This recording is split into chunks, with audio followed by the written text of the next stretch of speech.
Hi, this is Christian, and welcome back to NFL Updates Express, your weekly dose of NFL news. Coming your way, wildcard weekend predictions. It's the opening game of the 2016-2017 playoffs for the NFL, and we have the Oakland Raiders taking on the Houston Texans at NRG Stadium. Now, the Raiders, they had a magical season going 12-4 this year, but they suffered a big injury to MVP candidate Derek Carr. And now, the Raiders are in a bit of a trouble spot. They're relying on rookie, third-string quarterback Connor Cluck to lead them in his first career start against a pretty solid Houston Texans defense. Now, the Texans, they have problems of their own. After Tom Savage was injured, now Brock Osweiler will get the chance to shine again after getting paid handsomely in the offseason. He had not lived up to expectations, but he'll get a chance to redeem himself in a big stage in front of the home fans and a chance to win the playoff game and most likely take on the New England Patriots in the next round. Now, for the Texans to win, they cannot turn the football over. And they also need a strong running game. Lamar Miller has been hot and cold this season, but if he can get it going, then the Texans should be in pretty good shape. I don't expect big numbers from the passing game. They do have two pretty solid receivers, rookie Will Fuller, and then they have tight end CJ Fedorowicz, and don't forget about the dynamic receiver DeAndre Hopkins. But sometimes they're hot and cold due to the play of the quarterback of Osweiler and Savage. It'll be interesting to see how they perform.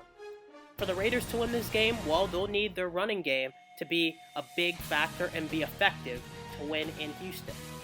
Latavius Murray is a touchdown machine, and he'll need to have a great game against the Texans if they have any hope of winning.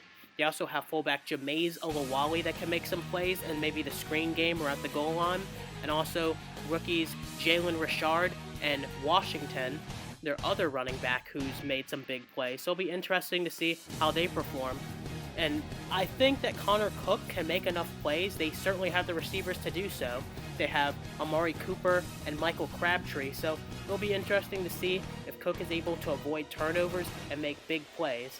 And also look out for Seth Roberts, maybe in the slot, could break free against the Houston secondary. So it'll be interesting to see in this game who comes up big, but ultimately I just think the Oakland Raiders are the slightly better team despite playing their third-string quarterback, and I think the Raiders get the job done by the score of 17-16. Dylan's prediction is the Oakland Raiders. It's the first NFC matchup of the playoffs when the 6-seeded Detroit Lions take on the 3-seeded Seattle Seahawks.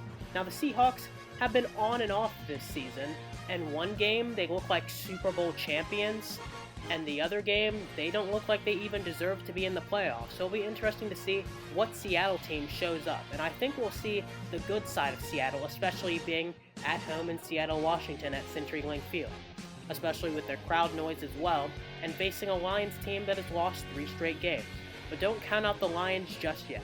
The Lions have a lot of great pieces, especially on the offensive side of the ball. Matthew Stafford has struggled at times, but he's a master of the fourth quarter comeback, leading 8 drives for the game-winning plays when it matters the most, and that's what you count on in a quarterback in the playoffs.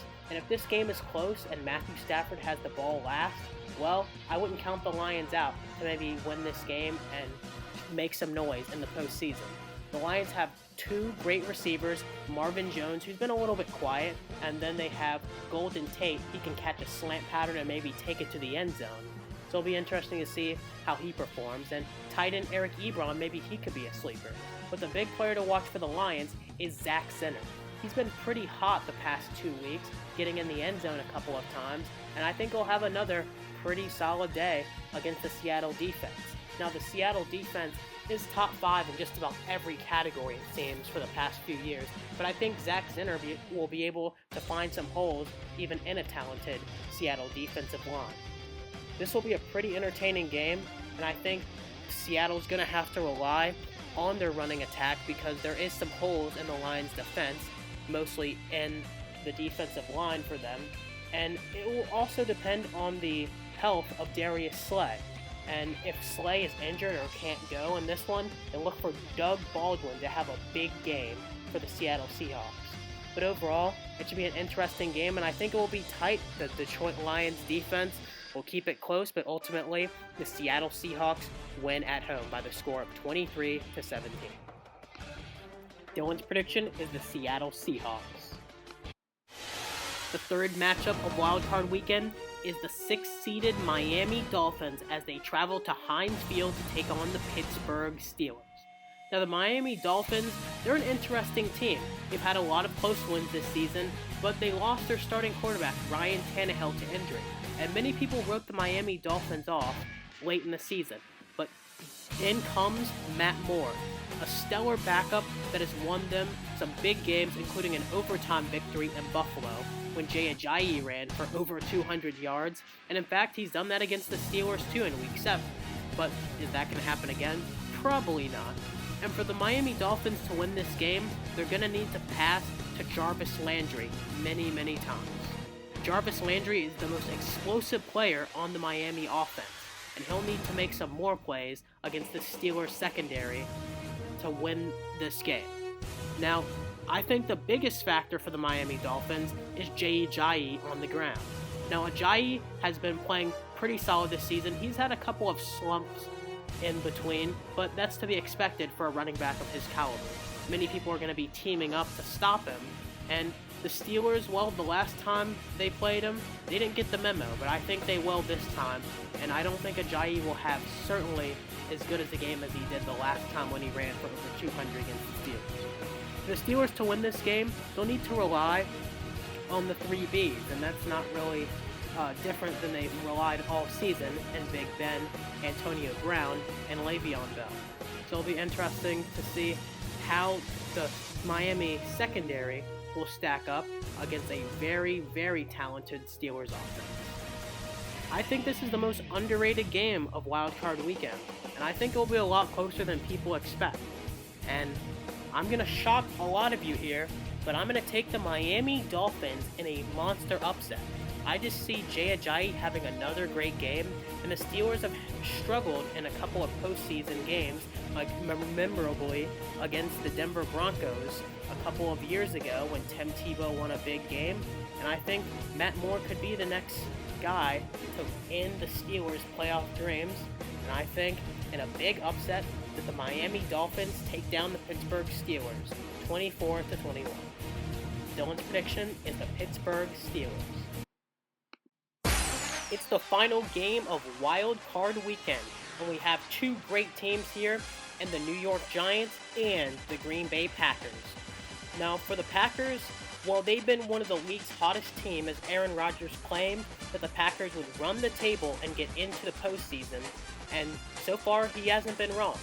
And so I think the Packers have an excellent chance to make it to the Super Bowl if they can get past the New York Football Giants.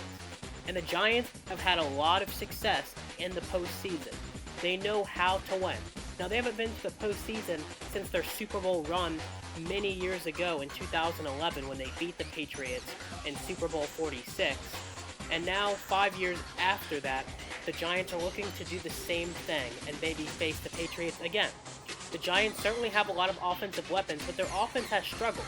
They have Odell Beckham Jr., they have rookie Sterling Shepard, Victor Cruz, and they also have 2 pretty solid running backs in rookie Paul Perkins, and they have Rashad Jennings, who is a touchdown machine when he gets to the goal line. So the Giants certainly have their offensive weapons, but it counts on Eli Manning, and if he can become the playoff Eli of old, then maybe the Giants can win this game. But right now, the Packers are really hot, and with their offense, Jordy Nelson, Devontae Adams, which has had a couple of struggles, but he's still a pretty solid receiver, and even Geronimo Allison, a receiver that made a big play for a touchdown in the Week 17 win to win the NFC North Division. So I think the Packers are a really tough team, especially at home to beat. But something tells me that the Giants, with their dominant defense, and I always believe defense wins championships. So I think at the end of the day, Dominique Rodgers-Cromartie will come up big for the New York Giants, and the Giants will get the big upset at Lambeau by the score of 19-14. Dylan's prediction is the New York Giants. Who are some sleeper wildcard teams that can make it all the way to the Super Bowl? Well, there's not really sleeper teams in the playoffs since there's only 12 out of the 32 teams, but two teams that I see that people are sleeping on is the New York Giants and the Seattle Seahawks. Now, the Seahawks have been a very inconsistent team, and I think they deserve the criticism they've been getting. Their offensive line has been in shackles, and Russell Wilson has been inconsistent. But if Seattle can get their defense together and make a few plays on offense, then they have a chance to go far in the playoffs.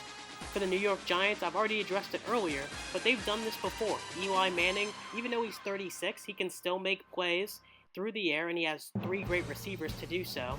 And I think this Giants team, I've always believed defense wins championships, and so far, that's been correct. And the Giants right now, they might have the hottest defense, so if they can keep it up for the rest of the postseason, then maybe the Giants can advance all the way to the Super Bowl.